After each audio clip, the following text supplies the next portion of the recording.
Muy buenas tardes a todas y todos los asistentes a la charla magistral del curso Gestión I+D del módulo de Políticas Públicas y Asesoramiento Científico titulada Ciencia y Poder, que será dictada por la doctora Cecilia Ibarra, a quien le damos la más cordial bienvenida. El curso Gestión de I+D es una iniciativa del Ministerio de Ciencia, Tecnología, Conocimiento e Innovación que estamos ejecutando en colaboración con la Organización de los Estados Iberoamericanos, OEI.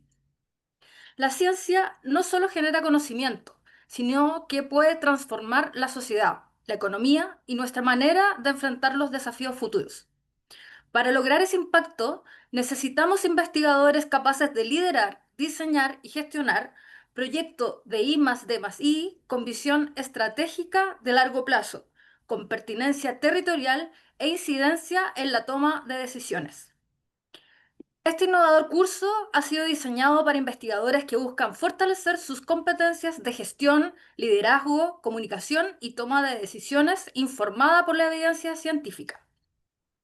En el marco del módulo de Políticas Públicas y Asesoramiento Científico, hemos invitado a exponer sobre sus conocimientos y experiencias a la doctora Cecilia Ibarra, ingeniera civil industrial de la Universidad de Chile, doctora en Políticas de Ciencia y Tecnología de la Universidad de Sussex y magíster en Métodos de Investigación en Ciencias Sociales de la misma institución. Su área de investigación son los procesos de cambio tecnológico en Chile en ámbitos relacionados al cambio climático y la sustentabilidad, desde un enfoque histórico. Es académica de la Facultad de Gobierno de la Universidad de Chile y parte del Centro de Investigación para la Resiliencia y el Cambio Climático CR2. La doctora Ibarra dará su presentación y posteriormente los asistentes podrán realizar preguntas a la expositora con intervenciones cortas que permitan participar a todos quienes quieran realizar consultas. Quienes prefieran podrán dejar algunas preguntas en los mensajes. A continuación, dejamos con ustedes a la doctora Cecilia Ibarra. Buenas tardes, muchas gracias por la invitación. Me alegro de estar aquí. Saludo especialmente a Tania, Felipe, Rodrigo, Luis, Eduardo, Claudio, Alex, María Cristina, Mariela, todos los que han ido poniendo en el chat. Sigan escribiendo si quieren. Eso no es problema. Les decía que si hablan ahí pierdo el hilo, pero pueden usar el chat todo lo que quieran. También está Josefa, Macarena y un saludo muy especial a la colega Soledad Quirós, que es la profesora que hace este módulo, que entiendo que tienen clases el próximo sábado.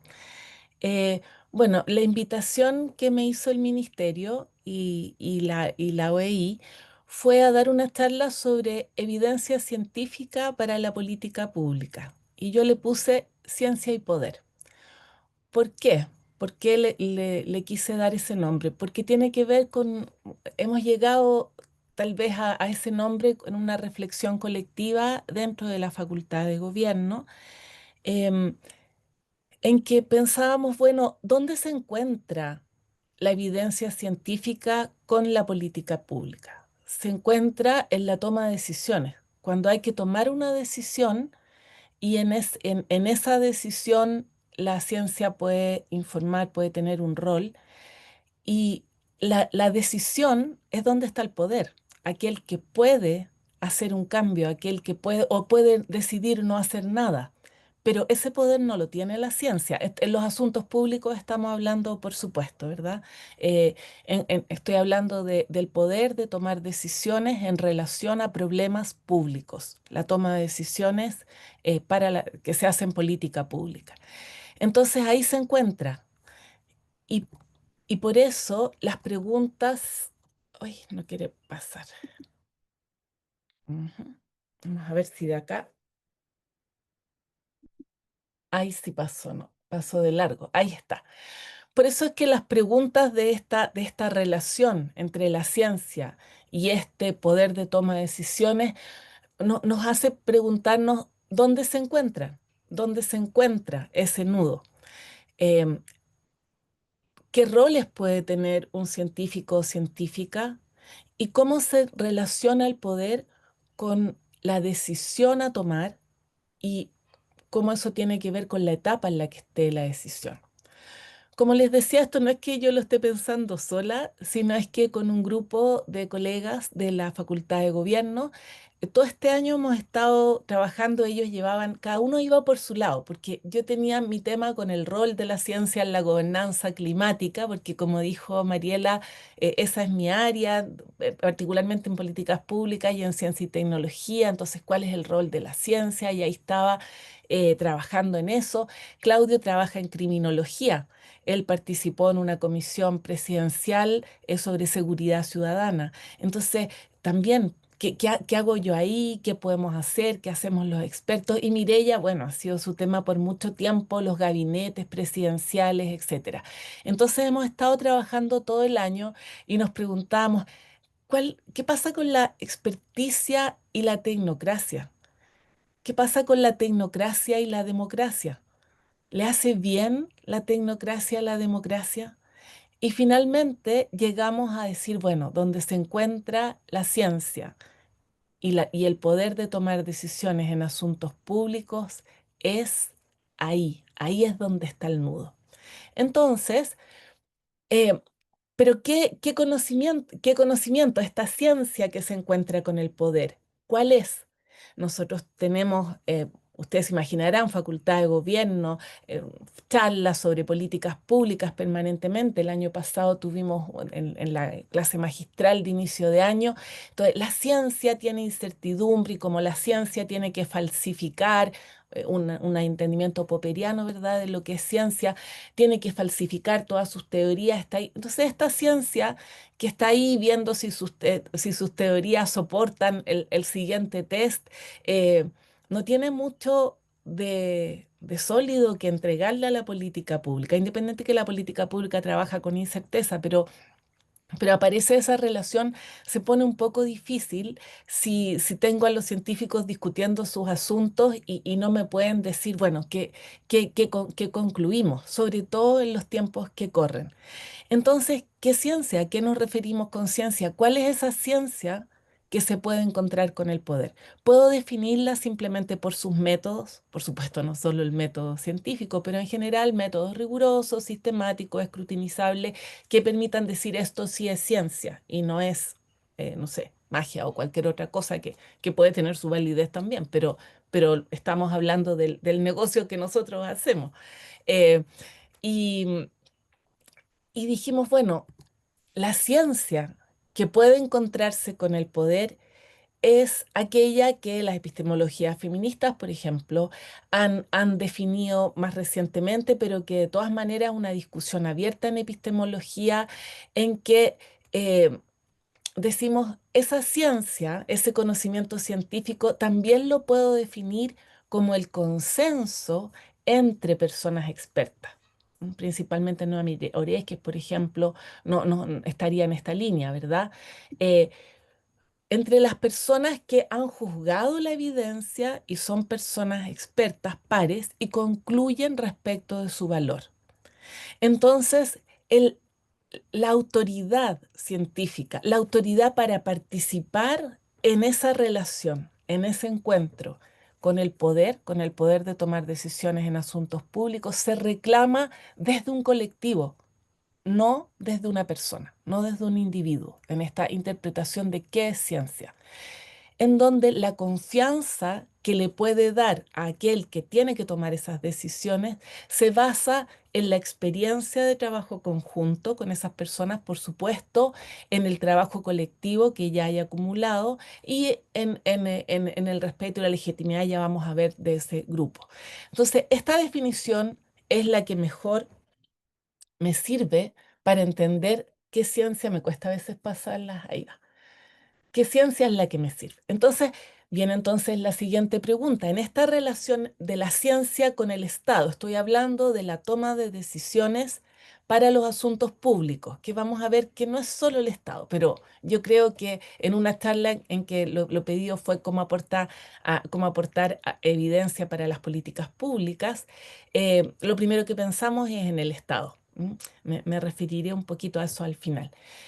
Entonces la pregunta es, ¿qué ciencia necesita el Estado? Yo digo que necesita esta que no es solo la que se define por sus métodos también, pero eso lo verán los expertos entre ellos. son estos consensos y también los disensos, saber dónde hay y dónde no hay. ¿En qué decisiones? ¿Serán todas iguales? ¿Serán todas las mismas? ¿Y cómo accede el Estado a esa evidencia científica? Esas son las preguntas que nos hacemos. Y ahí pensamos en la historia, esto no es nuevo, no tiene nada de nuevo. Y aquí traje un ejemplo que me gusta mucho de la colega Daniela Serra, una historiadora de la ciencia y la tecnología. Bueno, debo decir que en mi lugar feliz, una de mis casas académicas es el Laboratorio de Historia de la Ciencia y la Tecnología, en el que llevamos ya como 8 años, no sé, trabajando.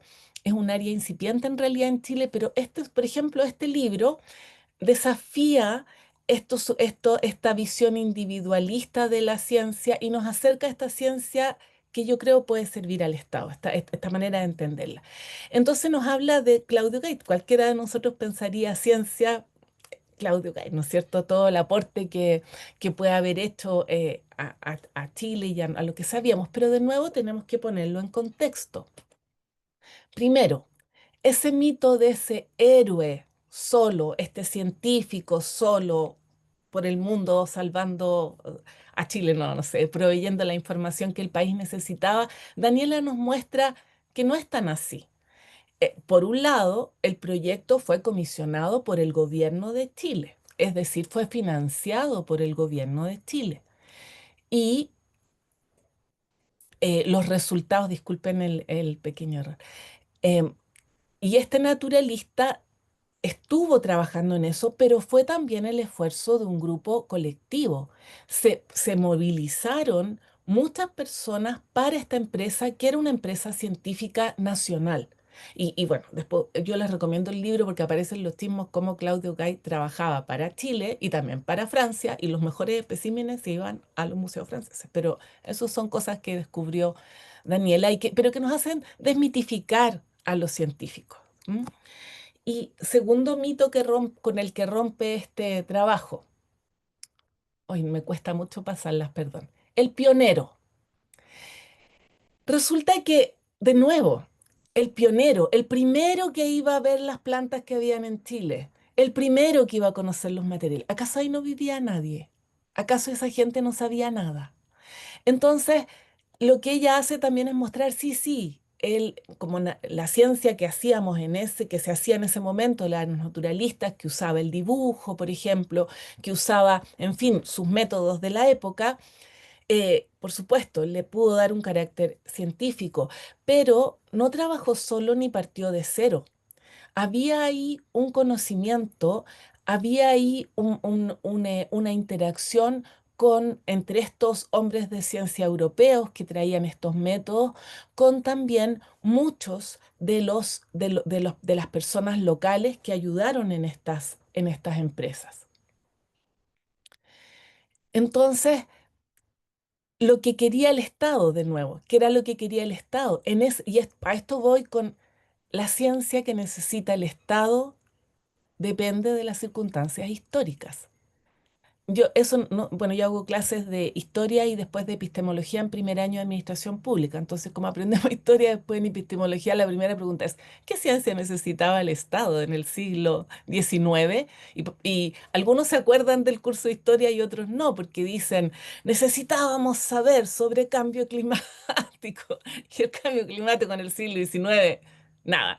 Entonces, hay que ponerlo en su contexto. El Estado chileno, ese Estado naciente que se estaba formando, en el siglo XIX lo que quería saber era de su geografía, era de lo que había. Entonces, las preguntas que planteé al principio son históricas, se responden además eh, de manera colectiva. La ciencia no es una empresa individual y han sido en general en nuestra historia además una colaboración público-privada, académica, etcétera. Aquí traje otro ejemplo para mostrar de nuevo esta contextualización histórica. Este es un trabajo de Verónica Ramírez y María José Correa, también investigadoras de la ciencia y la tecnología en Chile, también del Laboratorio de Historia de la Ciencia.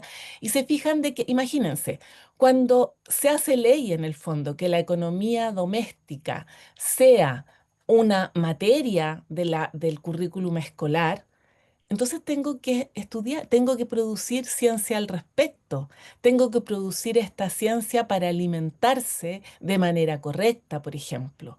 Esta alimentación que pueda hacer a los chilenos y chilenas mejores trabajadores, ¿no es cierto? Entonces aquí tienen todo esto, mi primer punto es la ciencia que necesita el Estado corresponde a un cierto momento histórico y a las preocupaciones de ese momento histórico, las del Estado y también otras, que es a lo que quiero llegar después, pero no podemos pensarlo en el vacío y por lo mismo no son las mismas las nuestras que las que puedan tener necesariamente otras regiones y otros países. Más ejemplos de esto, mucho más. Aquí viene parte de mi propaganda, que traigo varias, perdón, anuncios. Este es un libro al que le tengo mucho cariño.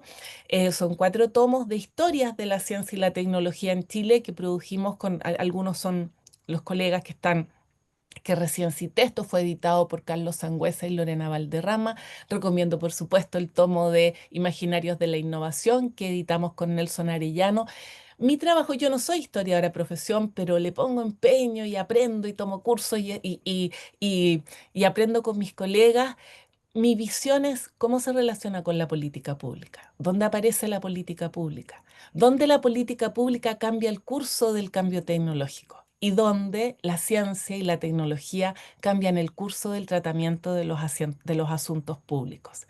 Entonces ahí, bueno, a quien le interesó esa parte, ahí está y seguimos con otras cosas. ¿Qué son? Vamos a pasar, entonces tenemos un primer tema, la ciencia que necesita el Estado tiene un contexto histórico. Y segundo, el Estado, si estamos en esta primera pregunta, la ciencia que necesita el Estado y sus políticas públicas, esto es el manual que me tapa todo, entonces perdona. em, Tengo que correr las cositas. Esta es la guía de formación cívica de la Biblioteca del Congreso Nacional, o sea, material así de educación escolar súper bueno y básico, todos lo sabemos. El Estado no es solo el Ejecutivo. El Estado tiene, en Chile, en el Estado democrático chileno, tiene poder legislativo, eh, ejecutivo y judicial. Y en todos ellos necesitamos ciencia. Ustedes habrán visto de los ejemplos que puse y podría haber puesto más. Voy a volver a la página anterior de los casos. Tenemos, por ejemplo, el trabajo también de Felipe Martínez. Hemos hecho un trabajo con él. Él es historiador de la ciencia y la tecnología y la medicina. Y hicimos un trabajo que lo hemos probado en clases sobre la discusión de un artículo para el Código Sanitario, en que el artículo era para incluir que se hiciera un examen de salud a las personas antes de casarse, por el tema de la sífilis en esos años, los años 30. Y entonces cómo los médicos daban sus audiencias públicas, escribían textos, los distintos argumentos. Entonces, se fijan, ya los ejemplos lo tenemos. Hay casos de intoxicaciones en que el Poder Judicial tuvo que pedir peritajes, que también es ciencia. Entonces, la ciencia se puede relacionar y puede aportar a estas decisiones, a este poder de tomar decisiones, quién se va a la cárcel, quién no, dónde pongo plata, dónde no, etcétera, dónde no hago nada, en cualquiera de de, ay, de esos poderes. Entonces, volvemos a esas preguntas. ¿Qué ciencia necesita el Estado? Depende. Depende a qué parte del Estado me estoy refiriendo, a qué decisiones y cómo accede el Estado a la evidencia científica también depende exactamente de lo mismo. Entonces, en esto, como les decía, estas preguntas iniciales, ¿dónde se encuentra? Depende, hay varios espacios. ¿Qué roles puede tener un científico o científica? En cada uno de esos espacios hay distintos roles que se pueden tomar. Y de nuevo, cómo se relaciona, depende de la etapa también. Seguimos. Ahí ya pasé con la historia y vamos a esto de estas especificidades, de estos lugares particulares donde se produce este encuentro entre ciencia y poder. Y ese es un tema en el que hemos estado tratando de entrarle con toda nuestro ánimo desde la Facultad de Gobierno con la red de políticas públicas. Ya llevamos, bueno, yo por lo menos 3 años y desde que empezamos a hacer un trabajo ya interfacultades, porque la Universidad de Chile lo que pidió que fuera un trabajo interfacultades que tratara de articular la relación de la universidad con las políticas públicas. Y, y entonces aquí ustedes ven de verde, ahí está la profesora Andrea Peroni, que es de Faxo, en la esquina está, que justo no lo veo porque me tapo, el último en la esquina a la mano derecha de ustedes es Eduardo Contreras de Ingeniería, los demás somos de la Facultad de Gobierno, y ese comité académico ha puesto ya 3 seminarios tratando de encontrarnos, haciendo mesas interdisciplinarias. Les voy a mostrar un ejemplo de esto, de cómo los lugares de encuentro depende dónde en el Estado y en qué etapa. Por ejemplo, en el poder legislativo, la ciencia tiene una presencia muy formal, están muy definidos los espacios en los que la ciencia puede participar. Este fue un panel, esto fue en el Congreso Nacional en agosto pasado, en que uno de los paneles que hicimos fue hablar de esto, de cómo la ciencia, en particular la ciencia evaluativa, que era nuestro foco, eh, aportaba al proceso legislativo.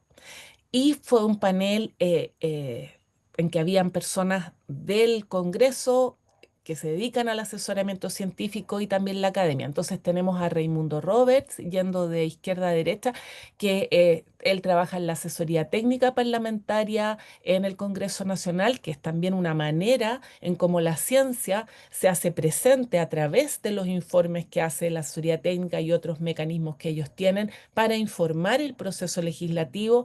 Después está Francisca Reyes del proyecto Vincula, que es un proyecto que tiene como objetivo mejorar, facilitar, fomentar la participación de científicos y científicas en las audiencias públicas, que es de nuevo una instancia formal dentro del trámite legislativo donde el legislativo consulta a expertos. Bueno, ahí está Andrea Peroni que estaba moderando y después tenemos a Miriam Enríquez y ¿cómo se llama? Ay, perdón.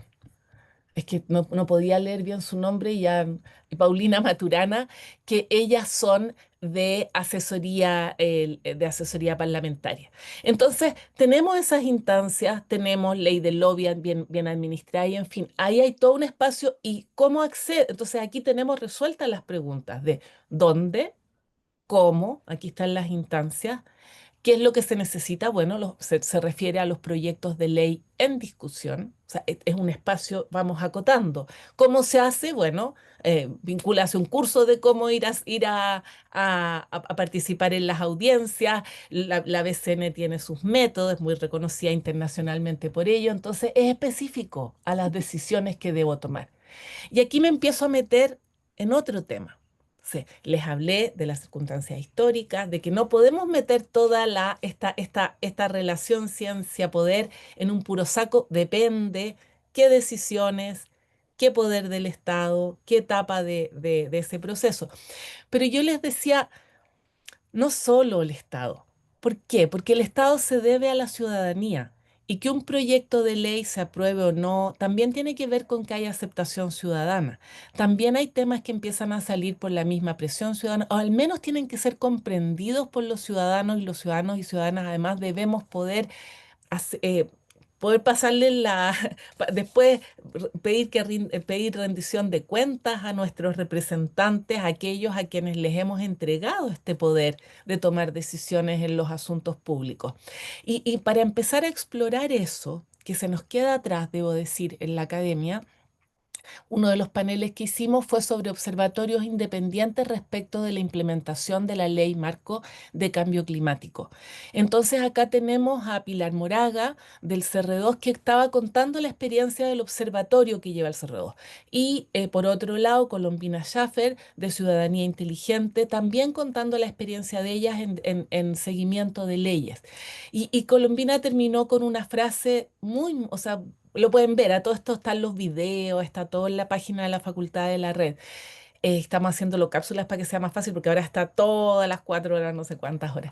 Pero Colombina dijo, estos observatorios son importantes para la democracia porque necesitamos contrabalancear ese poder que dimos de tomar decisiones. Bueno, alguien tiene que estar mirando. Entonces, esa independencia, esa ciudadanía atenta o con intermediarios cuando los temas son complejos, como lo que hace Ciudadano Inteligente, son importantes para la democracia, para una democracia sana, en que se rindan cuentas, en que entendamos, en que planteemos temas que a lo mejor la política no pone. Entonces ahí empieza a aparecer ese otro tema del que quiero hablarles, que lo voy a retomar después. Pero estoy en el tema 2. Mi tema uno, circunstancia histórica. Tema 2 es específico. Depende dónde sea el encuentro, con quién y en qué etapa de la toma de decisiones. Entonces les mostré en Parlamento cómo eso está bastante claro, pues mejor que yo se lo explican las personas que estaban en el panel y hay un video, así es que al que le interese el tema de ciencia en el proceso parlamentario, ahí tiene todo. Donde está menos escrito es que traje un ejemplo para contarles ahora. Y es en proceso, en el Ejecutivo, pero aquí traje un proceso bien técnico y específico y que es bien común, que es la construcción de una norma. ¿M? En este caso, este ejemplo es de la regulación del arsénico en el aire que sucedió durante los 90, pero normas se están haciendo todo el tiempo.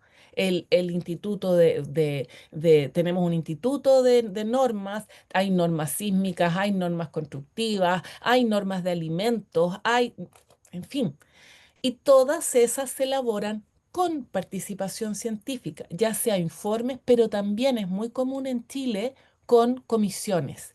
Y este ejemplo lo desarrollamos con unos colegas ahí muy, muy queridos, con Raúl Orraya, una versión muy joven de y con Bárbara Silva, una historiadora, porque nos preguntábamos, bueno, ustedes ya entenderán por qué una historiadora, porque había que entender la circunstancia histórica en la que esto se dio. Y Raúl había participado en el desarrollo de aquel informe científico que informó la norma y que recibió premios internacionales y varios, como dos o tres, porque la ciencia logró que saliera la norma. Y yo estaba decidida que escribiéramos el paper para que él reflexionara sobre que la ciencia tuvo un rol, pero no es que la ciencia directamente normó, porque la ciencia no norma nada. El que toma decisiones es otro. Y debo decir que fue una experiencia muy, muy enriquecedora en que mi querido colega, después de años de haberse ganado todos estos premios, escribimos sobre esto, y después de mirar para atrás dijo, en realidad fue muy bueno el proyecto Fondef ese que hicimos, pero se alinearon los astros. Entonces, pudo él reflexionar de que la ciencia tiene una parte, pero la toma de decisiones tiene que considerar no solo a la ciencia, sino muchos otros factores. Entonces, como les decía, esa norma no voy a ahondar en el ejemplo, pero sigo con mi tema de repasar la materia del capítulo 1, se dio en una circunstancia histórica con ciertos referentes científicos que eran distintos para las comunidades involucradas en esta toma de decisiones. Por un lado, lo que era la salud, cuyo referente era una organización como la Organización Mundial de la Salud, y para las mineras, que eran las principales a las que se iba a regular, que no emitieran, se les iba a poner esta norma de emisión, otras agencias, también muy respetadas, pero que es otro mundo, el de la Environmental Protection Agency, la EPA de Estados Unidos. Entonces, bueno, y estábamos en un momento histórico particular, la época de los consensos, con el dilema latinoamericano del crecimiento, y eso tenemos que entenderlo para saber qué era posible y qué no. Y además una ley 19.300 recién estrenada que exigía que se normara con ciencia.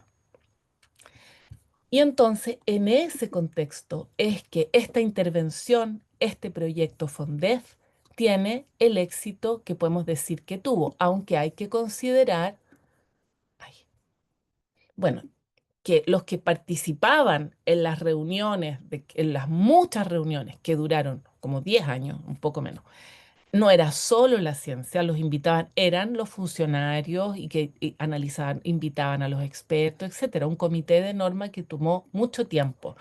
Y como ustedes ven, los tiempos de los académicos y los tiempos de la norma fueron distintos. Los de la norma fueron muy largos. El informe Fondef y todo eso fueron 2 años. La norma, que empezó el 90, se terminó el 99. Por otro lado, cuando por fin hicieron un paper, porque por suerte habían hecho un informe que se usó para esto, pero cuando por fin hicieron el paper fue el 2008, ya la norma estaba hecha que rato y todavía sigue recibiendo citas, pero ya esa es otra historia, son canales distintos, ¿se fijan? Eh, y de hecho la norma ya se ha reformulado. Bueno, pero como les decía, en esto de la historia hay nuevos desafíos. Hoy tenemos estos desafíos como lo es el cambio climático. Y no es solo el contexto histórico, es nuestra posición como país en ese contexto histórico. No es lo mismo ser un gran emisor que ser un pequeño emisor. Mis colegas dicen que yo quería poner una bacteria, porque esa es la proporción con Chile, no de hormiga. Eh, y por eso, por ejemplo, aquí hubo una iniciativa de cuando recién se creó el Ministerio de Ciencia, el ministerio que hoy día nos convoca, para invitar a los científicos a trabajar en informes que permitieran que llegáramos a la COP que se iba a hacer en Chile con mucha más evidencia respecto a lo que pasaba en Chile en cambio climático. Y esa fue una época épica de entusiasmo, de participación, se fijan en un contexto y cómo, o sea, qué ciencia necesitaba el Estado, aquella relacionada con nuestro territorio y cambio climático. Cómo se accedió a ella por una invitación, en este caso, para centros que ya existían, por una circunstancia que fue que íbamos a tener la COP, etcétera. Bueno, nosotros de estas cosas nos preguntamos todo el rato. Entonces, estos son, en el CR2 estamos no solo en la Facultad de Gobierno, como les contaba con mis colegas allí, sino también en el CR2 porque queremos influir. ¿Por qué? Porque los científicos climáticos, sobre todo, entre los que me puedo incluir de alguna manera, tenemos esta urgencia. O sea, hay que hacer algo. Esto es grave, pero no es tan inmediato a lo mejor como otras cosas y tiende la acción climática a subir y bajar. Tuvimos un momento, el momento de gloria en la agenda política, en la relación ciencia-poder, con la COP en Chile. Vino el COVID, ¡buang! El COVID era mucho más inmediato y se entiende, las prioridades políticas funcionan distinto. Nosotros no nos podíamos convertir en científicos COVID de un día para otro. Eso no sucede con nosotros. Los políticos hoy día pueden hablar de lo importante del cambio climático y mañana de lo importante del COVID. Yo no puedo, no sé nada de COVID, aunque escribí sobre vacunas, pero bueno. Entonces, nosotros reflexionamos sobre esto, sobre este asunto. En esa reflexión ahí, por ejemplo, nos pasaba que se nos quedaba la ciudadanía muy afuera, en fin. Y en esa reflexión hemos estado y como somos, desde nuestra perspectiva científica, empezamos a ver, bueno, ¿cómo es esto? ¿Cómo es esta relación de la ciencia? Lo mismo, como les digo, pero muy distinto que lo que hacemos en la Facultad de Gobierno, que es más amplio. Esto fue bien circunscrito al tema climático. Y ahí llegamos igual a ciertas conclusiones que son más generales, diría yo. O sea, en toda esa literatura, y pasa lo mismo con lo que vemos en la Facultad de Gobierno, un poco menos, porque hay más ciencia política latinoamericana, etcétera, pero en general está muy ausente la perspectiva latinoamericana. Entonces nos preguntamos, bueno, está bien toda esta literatura. ¿Y nosotros cuál es nuestra experiencia? Tú has ido a audiencia, sí, tú has ido a una norma, sí, y hemos estado trabajando con eso, con nuestra experiencia, y hemos concluido que sí nos parece que la ciencia, para que pueda tener ese encuentro con el poder, para que pueda ser escuchada, más allá no más allá, pero complementario a la definición que hice tipo Noam Chomsky sobre consenso y todo, debe ser relevante, creíble y legítima. Esta es una triada como muy común en los estudios de la sustentabilidad. Hay un artículo desde Catch 2003 que es así como la base para decir, para que nos crean, tenemos que ser relevantes, o sea, estar hablando de algo que les importe a la política pública, porque es muy normativa en las ciencias de la sustentabilidad en general. Entonces, le viene bien eso, tiene que ser creíble y tiene que ser legítima. Y en lo legítima aparece esto de que sea un consenso científico que esté validado por pares, diría yo. Así lo puede utilizar la política pública. Y reconocemos que la naturaleza política de la ciencia, porque las preguntas que nos hacemos las elegimos nosotros. Además, nosotros estamos en Chile con Maturana y Varela, que nos hacen ver con la Mistral, que nos hacen ver que todo acto es un acto político, es un acto ético. O sea, no desconozcamos, nosotros creemos que esto es verdad y queremos empujar porque se hagan cosas. Por otro lado, sabemos, tengo que estar todo el rato corriendo las fotitos porque me tapan. Ah, espérenme. Ah, no. Momento. Em, por otro lado, sabemos que queremos tener, para tener una posición reconocida, hay que construir relaciones. Sí, bueno, perdón, es que tengo que mirar allá porque aquí lo tengo tapado. Pues, queremos construir una posición en la que nos inviten. Yo tenía que venir hoy día porque yo trabajo en esto y si no vengo, resulta que parece que no trabajar en esto y no me invitan y no participo en las conversaciones, ¿verdad? Y por otro lado, se van creando relaciones de largo plazo que son cruciales de construir, en que se va relacionando también, se va creando una relación de confianza, en la que podamos ir considerando los intereses mutuos y ir encontrándonos en objetivos comunes.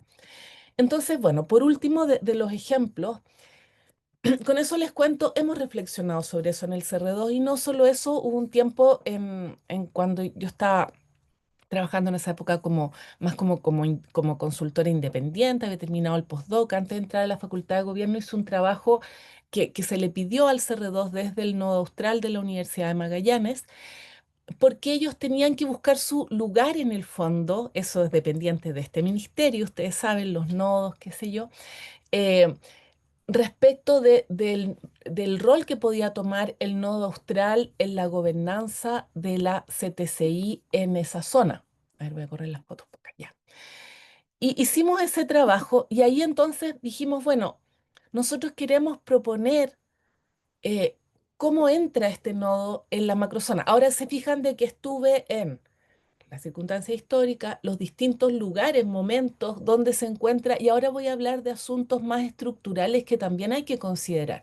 O sea, hay normas y espacios para esos encuentros, algunos de los cuales son muy formales y otros no. Este espacio de los nodos se estaba en ese momento institucionalizando porque era un financiamiento ANID, eh, y dentro de un ministerio que se había creado recién, etcétera. Entonces era un espacio formal al que había que aprender a usar de manera formal. Entonces una cosa es la gobernanza, la forma en que tomamos decisiones, los actores que concurren bajo ciertas normas que pueden ser formales o no, y otra cosa es la normativa, que son estructuras formales en esta relación de toma de decisiones entre los actores. Y tratamos de identificar eso porque pasa también que el mundo académico pisa un poco eso a veces porque no lo conoce. Y para la gente que está en políticas públicas hay cosas que puede hacer y cosas que no. Yo, como les digo, hago clase en una escuela de administración pública y mis colegas dicen, las empresas hacen todo lo que la ley no les prohíbe. Nosotros, como administradores públicos, hacemos lo que la ley nos manda. Y eso es difícil a veces para los académicos, algunos somos funcionarios públicos, pero la ley nos manda más flexible, entonces es más fácil. Entonces, bueno, estábamos ahí mirando qué actores entraban en este asunto de la relación de las, porque esto es un punto de encuentro naturalmente, el Nodo Austral va a informar a las políticas de la región. Y decíamos, bueno, hay roles que están mandatados por ley. No es así como que al lote, no es como que la academia, yo voy a proponer un plan. No, no, no. Hay alguien que tiene por mandato que hacer. O sea, yo no puedo proponer el plan comunal el plan de regulador comunal de una municipalidad. Eso está sumamente claro a quién le corresponde. También quién lo aprueba, quién lo administra, quién lo supervisa que, pero hay otros roles. Impulsar, por ejemplo, asesorar, monitorear formalmente e informalmente. Y empezamos a trabajar en esos roles y a ver cómo la academia tiene un rol, pero en general esos roles tienen más que ver con proponer, con impulsar, financiar a veces porque algún financiamiento tienen y pueden tomar decisiones de hacer algunos desarrollos científicos, por ejemplo, en relación a un área de política pública, pero sus roles están más bien en asesorar, quizás monitorear, algunas cosas las implementan cuando consiguen acuerdos con los gobiernos, entonces ir buscando espacios dentro de lo formal, a los distintos niveles, regional, nacional y también internacional. Hay lindos ejemplos del tema internacional. Hay tantos ejemplos, yo elegí solamente algunos y para ir ya acercándome a cerrar y poder leer los comentarios que ustedes dejaron y que tengamos espacios de conversar. Dejo esta última reflexión con todo lo que hemos visto, viendo incluso este aspecto normativo. Pregunto yo, voy a hacer una pregunta retórica, la voy a contestar yo misma, pero ustedes después pueden comentar es, las decisiones, esta es la pregunta, deben ser basadas en la ciencia, es decir, yo hago lo que la ciencia dice y después digo, es que la ciencia lo dijo, o informadas por la ciencia. Yo creo que el primero no es democrático, porque la ciencia no tiene responsabilidad en esa toma de decisiones, porque no tiene ese poder. Entonces es muy fácil. Recomiendo, y resulta que después, si fue el político, bueno, no lo elegirán de nuevo, no sé. Si fue alguien del Ejecutivo, bueno, está la Contraloría, no sé, habrán sumarios, en fin. Pero un académico no tiene esa responsabilidad. Y además hay mucho más que considerar en una política pública. Ya vieron ustedes, además de circunstancias históricas, además de momentos de la decisión. Hay momentos en que la decisión está más abierta, hay momentos en que la decisión ni siquiera se ha hecho y hay que mostrarla. Informadas por la ciencia, yo creo que sí, que eso es indispensable, pero para poder informar tenemos que familiarizarnos, creo yo, entiendo que el público de hoy viene más bien de la comunidad científica a la que me adscribo. Tenemos que informarnos para poder informar en los momentos adecuados. Si lo que estoy haciendo es yendo a sentarme al comité de una norma, es una cosa. Si lo que estoy haciendo es ir al Congreso a dar una audiencia, es otra. Y para todas puedo prepararme, para todas hay experiencia y hay maneras de entender cuál es el contexto, quién toma la decisión, cuáles son sus restricciones, una cosa mínima. Y que creo que este curso seguramente por ahí va, entiendo yo, su objetivo.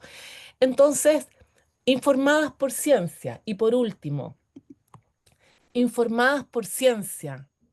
¿Y debemos nosotros participar? Yo creo y me apoyo en nuestra giganta que es nuestro deber moral.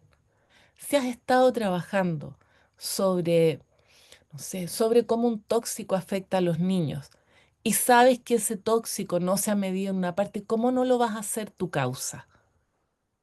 Creo que es nuestro deber moral y creo que nuestra educación basada en los valores de cívicos de la Mistral nos pueden fortalecer en tomar fuerza y motivación porque cuesta, hay que perseverar, uno se aburre de tener que repetir las mismas cosas, es tiempo extra, pero creo que es nuestro deber. Y creo además que es nuestro deber para fortalecer la democracia. Yo vengo hoy desde la Universidad de Chile, esa es parte importante de la misión de la universidad. Estoy en una facultad de gobierno donde todos los meses tenemos charlas y escuchamos cómo la democracia ha retrocedido en el mundo, cómo hoy vive menos gente en países democráticos que hace 10 años. Y creo que la ciencia que se compromete para informar a las decisiones aporta a esa democracia, pero debe generar confianza, porque si no, es también, no, es también parte de esto, de este mundo en el que todo puede valer las decisiones. No tengo que decir por qué, es porque yo quiero nada más, como que tuviéramos liderazgos autoritarios que no tuvieran que dar cuenta. Entonces, para eso la ciencia debe mantenerse creíble, legítima y relevante. Y eso creo yo se logra a partir de basar esa autoridad en el consenso colectivo que por lo tanto todos y todas tenemos que cuidar. Pertenecemos a un mismo linaje. Uno de nosotros que hable de algo que no sabe, vistiéndose de las ropas académicas, nos desprestigia a todos. Así es que bueno, esa es mi presentación. Ahora voy a ver los comentarios y también lo que ustedes quieran decir al respecto. Voy a ir buscando aquí a ver si hay algunas que necesiten. Pregunta Gonzalo, ¿cómo se concilia la idea de ciencia como producto?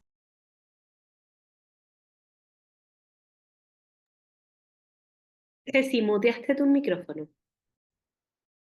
Perdón, no me di cuenta. Estaba leyendo el comentario de Gonzalo, ustedes lo pueden ver en el chat.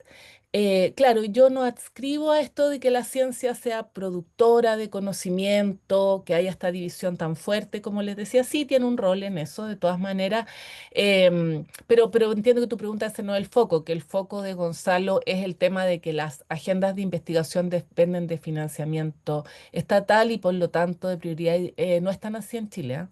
O sea, de hecho, el parte del problema en Chile es que no hay nada, que la mayoría del financiamiento es a la demanda, no es a la oferta. Leer una columna que hice recado para el ministerio, o sea, yo creo que incluso debería estar un poquito más guiado, pero entiendo el peligro que tú dices ahí y creo que ese es un tema muy importante. No ha sido lo que ha caracterizado a Chile en los últimos años, si bien el financiamiento es muy poco, pero es gran tema, Gonzalo. Buen tema abrir. Seguramente lo seguirán conversando con Sole Quiroz el sábado. Después también me pregunta más bien de influencias. Sí, pues yo creo. Yo creo que en el caso de Chile es más de influencia porque hay mucha independencia. O sea, bueno, en fin, es gran tema, pero, o sea, como te digo, tengo escribí una vez sobre eso porque el financiamiento en Chile no es a los temas, no hay selección de temas, es a la oferta, que sea lo mejor. Entonces, al final lo que pasa realmente es que estamos sumamente indexados, o sea, alineados con las agendas de investigación internacionales, mucho más que las nacionales. Bueno, así a Nicolás les gustaron los casos. em, Modelos para el asesoramiento científico tiene que ser Nicolás, pues él sabe más que yo y me pregunta. Ustedes pregúntenle a él es un capo. Em, Sí, yo creo, eso sí, lo que estoy pensando, te invito, Nicolás, a que sigamos pensándolo juntos, como, bueno, Nicolás participó en el congreso este que les mostraba, estuvo él ahí haciendo una de las moderaciones de un panel, aprendiendo la experiencia española. Creo que es específico, que una cosa es para tramitación de leyes, trabajando con la biblioteca, otra cosa para normas, creo que hay que ser específico, esa es mi- no lo tomo así los intereses partidarios. Claro que influyen, por supuesto que influyen. ¿Podemos hablar realmente de una ciencia autónoma? No, y todos tenemos ideales y valores que yo creo que tienen que ser transparentados. Pero sí es cierto que hay algunos que son, o sea, y eso hay que poder verlo y leerlo, y ojalá que esté balanceado, que era lo que decía Colombina.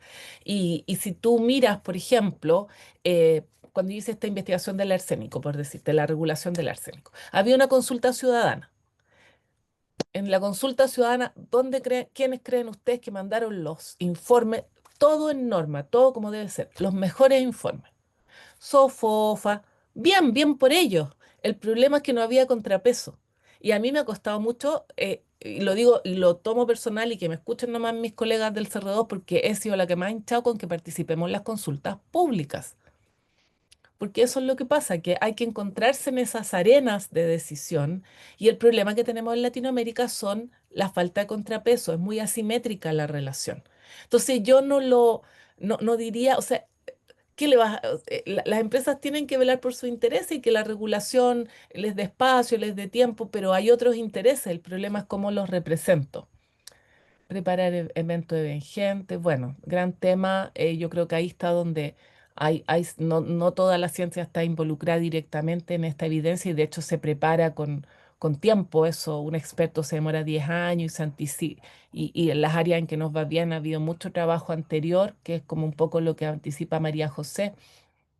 Eh, Otra persona que sabe mucho, María de la Puebla, es importante que las políticas públicas consideren la implementación real, claro, sí, las capacidades, por supuesto, muy buenos comentarios. ¿Qué hacemos con el clima político, donde el consenso en la sociedad no es tan importante? Bueno, por eso les decía, en este clima, el hablar de que la ciencia es pura incertidumbre no nos conviene. Y además que no lo es. Hablemos del dónde tenemos consenso, cómo se verifican esos consensos, cómo esos consensos tienen que ver con la confianza. Eso es un ejemplo para la democracia también. Por eso es que es tan importante cuidar la ciencia que tenemos, cuidar el rol que puede tener en la democracia. No sé si alguien más quiere decir algo como más a viva voz, porque creo que vimos todo lo que está en el... Ah, no, cómo se comprende la relevancia de Mandela respecto del financiamiento. Ya, yo de eso del financiamiento, bueno, como digo, he escrito sobre eso y lo puede poner después. Mira, Leonardo, estuvimos con él en la mañana, porque bueno, Leonardo trabaja en esto, en la VID, en la Vicerrectoría de Investigación y Desarrollo de la Chile, y seguro que también, bueno, ahí tienen un tremendo trabajo en estas materias. Así que, ¿qué tal si habla Leonardo, Gonzalo y María Cristina? Y de ahí si es que hay algo que yo tenga que responder o a lo mejor quieren, pero así en ese orden se van ustedes mismos dando la palabra. Leonardo, Gonzalo y María Cristina, por favor. Muchas gracias Cecilia. Gracias por la clase y la reflexión. Yo quisiera aportar en dos de las preguntas que veo en términos de la manera en que nos podemos preparar a eventos emergentes, como por ejemplo el COVID, a propósito de la experiencia que vivimos en Chile. Y también el tema del cómo el negacionismo afecta justamente a la consideración de la evidencia científica para la toma de decisión. Respecto al primero, hay un elemento que cuando uno lee la literatura es súper transversal, que es la confianza que hay de los actores en el sistema para poder activar los mecanismos de asesoramiento apropiados a las demandas o a las necesidades de conocimiento que hay para la toma de decisión, sobre todo en momentos de estrés, como ocurre en emergencias. Y ahí yo rescato la experiencia, por ejemplo, que hubo en Japón con Fukushima, en donde los científicos en algunos casos estuvieron muy resistentes a entregar asesoramiento justamente por lo que tú decías, que es la responsabilidad, inclusive penal, de un asesoramiento de un científico respecto a la toma de decisión de un asesor de política. Entonces, cuando no hay confianza en los sistemas, ocurren ese tipo de cuestiones. Y lo otro es que cuando la emergencia ya está presente, es muy difícil generar mecanismos de asesoramiento. Hay dispositivos que están regulados. Por ejemplo, en el Reino Unido se activa rápidamente el SAGE, que es el órgano asesor de emergencias que usa la evidencia para la toma de decisión, a alto nivel, que está en la oficina del primer ministro del Reino Unido, que está gobernado por el asesor científico jefe, el Chief Scientific Advisor. eh, pero ellos lo que van haciendo es ir aportando la evidencia emergente que va ocurriendo a propósito de la emergencia. Entonces, y eso en términos políticos es súper difícil de comprender por la ciudadanía, porque en el fondo, que fue lo que nos ocurrió con el COVID, que en la medida que vamos conociendo más y comprendiendo mejor el fenómeno, las políticas públicas también van siendo, en cierta forma, ambiguas, por así decirlo. Y el ejemplo más claro es el uso de la mascarilla, que en algún momento la mascarilla era el elemento para proteger a la población por la evidencia científica que iba apareciendo y después no lo era. Y hubo países, principalmente los anglosajones, en donde rápidamente sacaron de circulación la mascarilla y después se dieron cuenta que efectivamente era, porque la evidencia científica se iba haciendo cada vez más robusta. Entonces, claro, en momentos de emergencia la confianza es fundamental para que los mecanismos de asesoramiento funcionen. Respecto al negacionismo, yo coincido con lo que tú decías, que en el fondo la ciencia y el diálogo de la ciencia con la toma de decisión es un ejemplo de democracia súper rotundo y el ejemplo justamente en el ámbito climático. Por ejemplo, el panel intergubernamental de cambio climático, que es el que yo conozco como excelencia en términos del diálogo entre la política, la toma de decisión de alto nivel con el asesoramiento científico, es un proceso que es súper agotador de negociación de los textos. Cuando uno participa, fácilmente puede tener una sesión de 30 horas negociando un párrafo, porque el párrafo tiene que coincidir con las legislaciones de todos los representantes de los países que están sentados ahí viendo la evidencia científica. Entonces, muchas veces, cuando uno ve que hay países que, en cierta forma, pareciera ser que bloquean la negociación del texto, no lo están bloqueando, en el fondo están tratando de interpretar la evidencia a la luz de su propia legislación. Y en ese proceso de negociación uno tiene que entender cuál es el dolor o la traba institucional que está viviendo el que está sentado ahí en ese proceso de negociación. Y es tan importante entenderlo porque se abren grupos temáticos de discusión que ayudan a desbloquear esa negociación internacional y que después uno lo evidencia en la COP. Entonces, la experiencia que nosotros tuvimos, por ejemplo, el Comité Científico de Cambio Climático, cuando Chile fue la presidencia de la COP, fue de verdad un elemento fundamental. Muchos quedan en la retina como chilenos del fracaso de Chile en la presidencia de la COP, y yo me atrevería a decir que hubo fracaso en un artículo que no fuimos capaces efectivamente de cerrar todos los acuerdos y particularmente el de los bonos de carbono. Entonces no pudimos cerrar el libro de reglas del Acuerdo de París que se logró en la COP siguiente en el Reino Unido. Pero sí Chile, a propósito del trabajo que hicimos con el comité científico, fuimos capaces de instalar la ciencia en el texto de decisión de la COP, que fue una cuestión súper rotunda y no lo hubiésemos logrado si es que ese comité científico no se hubiese implementado. En un ambiente en donde los árabes, en donde los rusos, en donde inclusive Estados Unidos, porque Trump estaba en la presidencia de Estados Unidos, negaban la evidencia científica, buscaban los mecanismos que eran más bien formales, más que de fondo, para negar el rol de la evidencia científica respecto al calentamiento del planeta. Y fue una cuestión súper, súper difícil, pero ahí tú te das cuenta de cómo cuando la evidencia científica es robusta, hace que todos los negociadores en el fondo coinciden en una cuestión y ahí levantamos como Chile un eslogan, digamos, que fue lo que nos permitió instalar la ciencia en el texto de decisiones de la COP, que es la ciencia no es negociable. En el fondo, la evidencia científica es la evidencia científica. Tú puedes quizás tener algún punto respecto de la metodología, respecto de la cantidad de datos con los que en el fondo va sustentando la decisión, pero ya habían informes robustos y una acumulación de evidencia por más de 30 años. Entonces era una cuestión que no se podía negar ni tampoco negociar. No es fácil.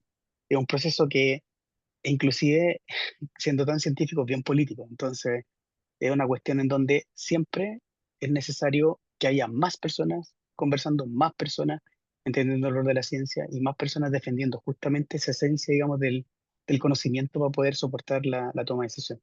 Eso. Muchas gracias. Gracias, Gonzalo. Oye, yo quiero pasar un aviso que como uno nunca sabe si va a venir alguien en una charla, están mis tíos en Frutillar y mi hermana en Temuco. Tengo barra, ahora recién los vi. Así es que les mando un gran saludo. Gonzalo.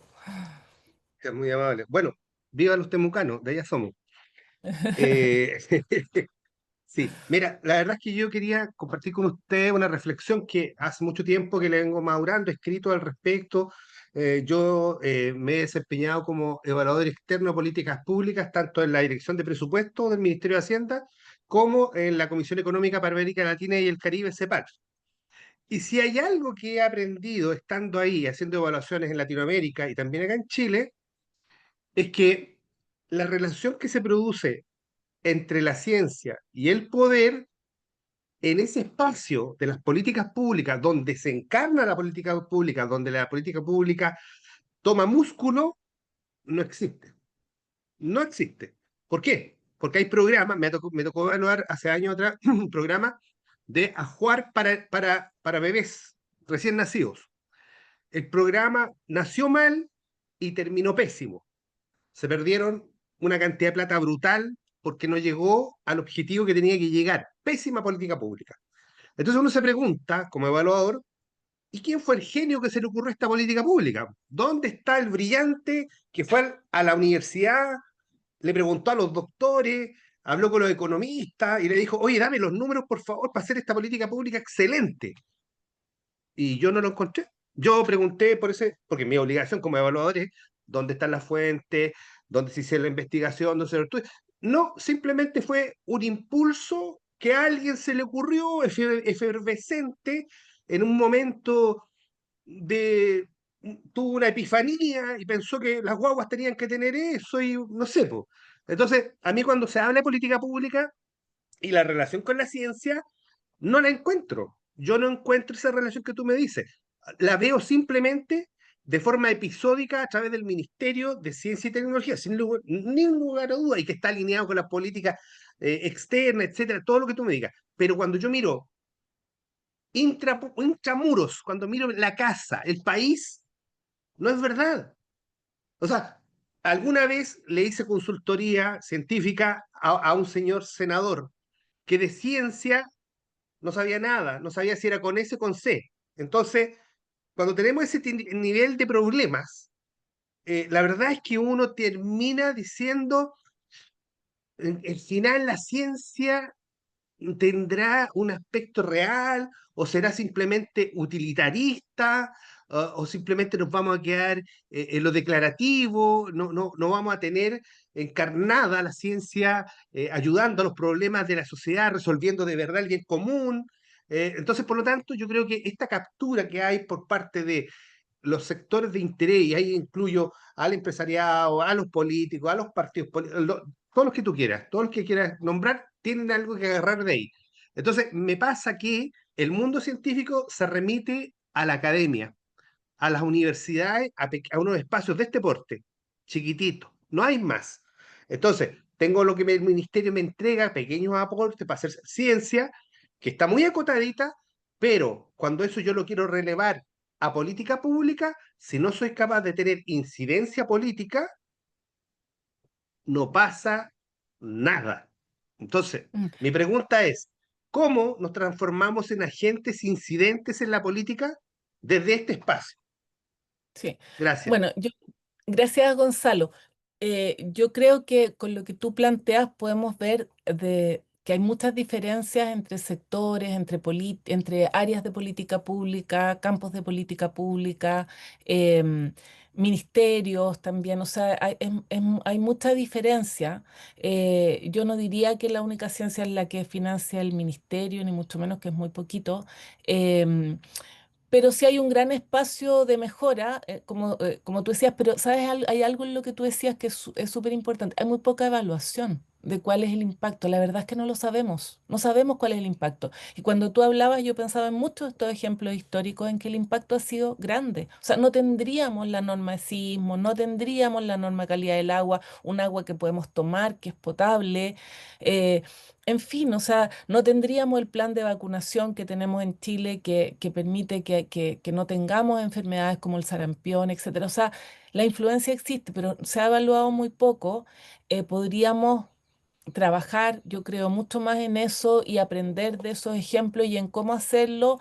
Mi mensaje hoy día, verán, con Soledad probablemente mucho más aplicado y todo, pero es simplemente, si quiero tener incidencia, tengo que, primero que nada, empatizar, entender la circunstancia histórica, el tipo de asesoría que estoy haciendo, dónde es al Parlamento, en qué etapa de la ley donde se puede influir. Si la ley ya está casi lista, no se va a poder hacer nada, por ejemplo, independiente de lo que yo comparto, de lo que tú dices, hay mucho espacio de mejora, eh, pero mis mensajes en una visión más general, que es la que me corresponde hoy día, son depende dónde, depende en qué etapa, hay muchos ejemplos en los que sí se ha podido y tienen que ver con entender la ciencia como parte de un proceso colectivo. Hay algo antes de dar la palabra a María Cristina que encuentro que era algo que quería meter en algún lado y no me escupo, pero que tiene que ver con lo que dijiste, Gonzalo. Yo creo que al educar profesionales y algo que también debería el Ministerio de Ciencia, yo creo empezar, es empezar a cambiar nuestra cultura de eso que tú dijiste, de que yo ponga lo que se me antoje y no cite. O sea, yo he estado leyendo la GNS, no están las citas de los estudios financiados por el Estado. Y resulta que esa sería una manera de llevar un registro, por ejemplo, de si tuvo influencia o no, que haya. Para eso nuestros funcionarios tienen que ser capaces de leer e interpretar esos estudios, que en general lo son. Tenemos una planta de funcionarios de la administración pública profesional, un lujo para el mundo en realidad. Pueden hacerlo. Ahora, que los tiempos y lo que tú quieras, pero de todas maneras no hay una cultura de reconocer. Mira, que te citen para decir, vimos el estudio A y el estudio B y nos quedamos con el B, no importa, pero es que se consideró. Y yo creo que son prácticas, en lo que tú pides a ese nivel más específico, a la que supongo que es lo que tú quieres llegar, pero que claro, excede la conversación de hoy, pero lo anuncia. Gracias por tu comentario, porque nos abre a ir pensando en cómo en la práctica vamos a empezar a mover esto. María Cristina. Hola, buenas tardes. Am, Estoy como abrumada con toda la información y los comentarios que han indicado. Yo soy de la región de Coquimbo. Quería consultar cuántos años se necesitan para alcanzar o tiempo, una política pública de ese tipo. Nosotros, y cómo se hace desde la región, desde las zonas más pequeña. A lo mejor mi participación en el ambiente científico y todos los aportes que yo puedo hacer es una política pública pequeña, regional, local. Y me ha tocado trabajar, bueno, yo trabajo en acuicultura con camarón de río. Los camaroneros no son reconocidos como pescadores porque la normativa de la acuicultura en Chile está abocada al borde costero, no al río. El río pasa deben haber 30 entidades que se vinculan con un río, porque pasa el río por distintas comunas. Me ha tocado hablar con 3 o 4 alcaldes, porque con estos periodos de elecciones. con senadores, explicar lo que significa, ¿cierto?, el reconocimiento de actividades pesqueras que se hacen en los ríos. El camarón de río tampoco es un recurso pesquero reconocido. ¿Y qué le falta? No le falta nada. Yo veo otros recursos pesqueros y tienen menos información incluso con el camarón de río. No sé si será un asunto de costos, de valor, pero toda la investigación que uno puede tener y una evidencia certera y precisa de cómo proceder, incluso de cómo hacer un ordenamiento de estos temas, lo veo en otros países a veces que se ha logrado, pero aquí desde una región, como tú dices, a lo mejor hay que ser más personas que estén influyendo. Nosotros hicimos mesas regionales para poder trabajar estos temas, involucrarlos todos los servicios en función de cómo ven el recurso hídrico, que se ve como el agua, que se bebe, pero no los organismos que viven dentro, que son indicadores de esa calidad del agua. Somos en una zona de sequía. Hay un potencial económico local a nivel familiar. Entonces yo trabajo en la acuicultura de pequeña escala. Entonces, en estas escalas pequeñas, ¿cómo llego a una política pública? No me puedo comparar con el trabajo que se hizo con COVID, porque eso era un tema mundial y nacional y todos nos pusimos a trabajar, ¿cierto?, en pos de encontrar una solución. Pero yo estoy en un escenario más pequeño, más local. Entonces a veces ahí las barreras son mucho más y el tiempo en que se logra, cuánta más evidencia se necesita aportar para que se tome la decisión. Nosotros Mm, como Universidad Católica del Norte tenemos desde el año 2012 más o menos el Instituto de Políticas Públicas funcionando en la universidad y ahí hay otros profesionales que nos colaboran, pero como investigadora incluso a veces el lenguaje de hablar con otras entidades públicas, con alcaldes, con senadores o con otras personas para que se comprenda el significado de la investigación científica también a veces cuesta, para que se pueda comprender bien las evidencias que uno está presentando. mm, Entonces, a veces se hace las cosas cuesta arriba para políticas públicas que son más no sé si más pequeñas, no son menos importantes, pero más locales, más regionales, eh, y con estudios. 10 años de estudio para esto no bastan para que podamos dos cosas: reconocer a un recurso que es pesquero de los ríos y a los camaroneros reconocerlo como pescadores que son distintos a los que están en el mar. Solo eso, en una categoría nueva, una pequeña categoría dentro de la ley de pesca y acuicultura. mm, Muy difícil, pero no nos damos por vencidos, porque hay mucho conocimiento que darlo a conocer cuesta porque está bastante localizado. mm, Entonces nuestra realidad del norte es distinta a otras realidades que hay en otros lugares. sí. Entonces es eso un poco, los tiempos y Muchas gracias, María Cristina, por tu ejemplo. Y yo creo que en ese caso, bueno, aparte de darte mucho ánimo y perseverancia, tenemos ahí hartos elementos de lo que hemos hablado. Por un lado, tenemos esto de que no es solo ciencia. Por lo que tú dices, la evidencia está toda. Y eso nos prueba que no es un asunto, mientras uno siga en la convicción, si solo supieran, si solo leyeran mi informe. Si solo los logro convencer, es que no funciona así la política. El poder, la toma de decisiones funciona con otros códigos, con intereses, con alianzas, con qué va a ganar el otro. Entonces, la evidencia está. Y ahora el tema Cecilia, es quién decide. una cosita pequeña, pero como investigadores a veces nos toca cumplir esos roles. Sí, Cuando empezamos a valorizar nuestra ciencia, ponerle el valor fue difícil porque no sabíamos cómo valorizarla, cuánto cuesta. Pero hablar con un político me tengo que poner en modo político, en lenguaje. Entonces es mucho trabajo porque tengo que dedicarme a lo que sé hacer bien. sí, Entonces, sí, no sé, a lo mejor vender mi conocimiento científico para que se transforme en una política pública porque tengo que hablar un lenguaje para el que no estoy preparada. Y en eso nosotros nos hemos tratado de apoyar con otros profesionales y hacer colaboración en eso.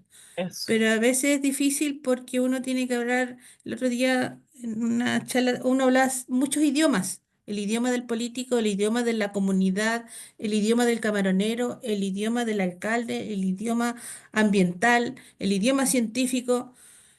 Entonces, en eso a veces no hay suficiente tiempo y las capacidades no dan tampoco. Y además la valiosa capacidad que tú tienes, que ha costado 10 años construir como científica, se pierde también en todo eso. Yo no tengo la solución. Agradezco mucho el comentario porque nos hace reflexionar y estos son los desafíos que hay. Lo que yo creo personalmente es que en la gestión de alianzas y en los intermediarios, en el encuentro de objetivos, donde la científica en este caso no no se mueva de su rol en el sentido de la transparencia, de por qué está ahí, por lo que cree, y que pueda seguir investigando y vaya encontrando satisfacciones frente a esta frustración en su docencia, en seguir investigando y estar en esta campaña. Necesita esto una estrategia política. ¿Cómo muevo una decisión? Y eso tanto en gestión de negocios empresariales como en gestión de políticas públicas es toda un área de especialidad, la estrategia, la gestión de alianzas, y entonces lo que tú nos cuentas de buscar aliados con otros que hacen eso, pero la solución yo creo que está en el diseño para cada caso y por eso es que está este curso y por eso es que tenemos que hacer cambios más estructurales también, porque es muy desgastante, es muy desgastante más en este espacio no creo más que solidarizar y también reconocer cómo los valores de científicos como tú no se dejan vencer por esto, pero no es que así no vamos a lograr el objetivo, pero al menos mientras lo buscamos hay que mantenerse sin, sin salirse de esa línea moral, como decía. O sea, pero bueno. Cada caso tiene su estrategia. No sé si alguien quiere hacer otro comentario. Había un comentario sobre lo de la relevancia mm, em, a ver, ¿cómo era? Había una de ejemplo de financiamiento, subsidio, oferta, demanda en Chile en regiones. Mira, toda esa información está en las páginas del ministerio y eh, hay financiamiento regional de los gobiernos regionales, hay financiamiento de los ministerios, bueno, el Ministerio de Ciencia a través de la agencia de Corfo, mm, pero eso es como hay que mirar lo que hay de concurso y eso cambia cada año también con los programas que hay. No podría entrar más en detalle ahí, pero supongo que yo creo que en los cursos que ustedes van a hacer van a ir mirando dónde pueden... sí, a ver qué más decían, reconocer nuestros límites. Han mandado algunos papers interesantes también. Leonardo ahí mandó una noticia, como para ir compartiendo, porque, bueno, yo me quedo con lo que cuenta Cristina, porque esa, lamentablemente, yo diría, María Cristina, es nuestra realidad en estos momentos. Y nosotros lo que les mostraba es que al menos yo me siento acompañada con los colegas en los que pensamos en esto, en el Centro de Clima, en el CR2, como hay dedicación a esto, pero igual hay mucha frustración. Eh, Hay gente que va a las audiencias, son años la gente que ha trabajado en tema de bosque nativo, por ejemplo, pero específico, es súper específico a cada sector. Leonardo. Sí, antes que hable Leonardo, tenemos que ir cerrando, así que por favor, seamos breves y yo creo que Leonardo es la última palabra, por favor, Cecilia. Ya, y ahí en el chat estaba una noticia que dejó Leonardo y él observa que lo dejó Mariela, que también ahí hay información sobre indicadores, capacidades. Entonces la última palabra sería, y aquí siguen quedando Tania que nos cuenta cómo una investigadora estuvo 13 años acompañando cada sesión del SAP. Yo me vi todas las de la Ley de Cambio Climático, pero fueron 2 años nomás, haciendo minutas, pero es tiempo y dedicación. Ya dale, Leonardo, porque vamos cerrando. Muchas gracias, Cecilia, y gracias también, Mariela. Prometo ser breve. Sí, en el fondo lo que, como una mirada de esperanza a lo que dice María Cristina, eh, cuando no hay nada, uno tiene todo por hacer. En el fondo, esa perspectiva siempre ayuda mucho. Es algo que está, a mi modo de ver, recién partiendo y por lo tanto, instancias como esta en las que estamos ahora compartiendo y discutiendo son instancias que permiten justamente descubrir esa senda que uno puede ir construyendo. Entonces, siempre es con otros, como tú decías. Siempre es con la colaboración de otros saberes, de otros conocimientos, que justamente es lo que nos van permitiendo hacer esa, esa fuerza que uno requiere para poder ir avanzando en esto que es súper relevante. Eso quería solamente complementar, digamos. Muchas gracias. Muy buen cierre, pues Leonardo. La unión de Gracias. nuevo, tal como la definición de ciencia es colectiva consensual, Leonardo nos invita también a acompañarnos en ir encontrando los caminos. Así que gracias María Cristina, Leonardo y a todos.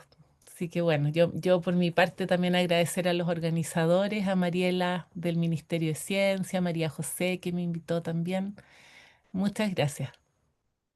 Muchas gracias, Cecilia. Y bueno, también contarles a quienes se unieron a la charla y que no están directamente tomando el curso, que la idea de hacer este curso de gestión I+D fue justamente poder ir completando este vacío en cuanto a la disponibilidad de cursos, magíster, doctorados, diplomados en temas de asesoramiento científico y políticas públicas para la toma de decisiones informada por evidencia científica, ¿no es cierto? Nosotros hicimos una búsqueda de todos los magíster, diplomados, cursos que habían y había mucho de gestión tecnológica, también de difusión de la ciencia, comunicación de la ciencia, pero en el ámbito como de la política pública propiamente tal y el asesoramiento científico, ahí prácticamente hay un par de programas de posgrado en Reino Unido y bueno, eso. En Chile no hay nada, entonces tenemos un tremendo desafío ahí para ir, ojalá que las distintas universidades puedan promover este tipo de cursos que sin duda se necesita y un tremendo desafío y el aporte que finalmente puede hacer la ciencia a la sociedad está muy vinculada a que pueda servir para la toma de decisiones. Así que agradecemos enormemente a Cecilia Ibarra por su charla y este fin de semana no hay clases, nos vemos el 8 de noviembre en la última clase sobre política pública de asesoramiento científico y luego ya la charla final, ¿no es cierto?, para el cierre de este interesante curso que esperamos también se repita. Así que muy buenas tardes a todos, a todas y nos vemos en noviembre. Que estén muy bien.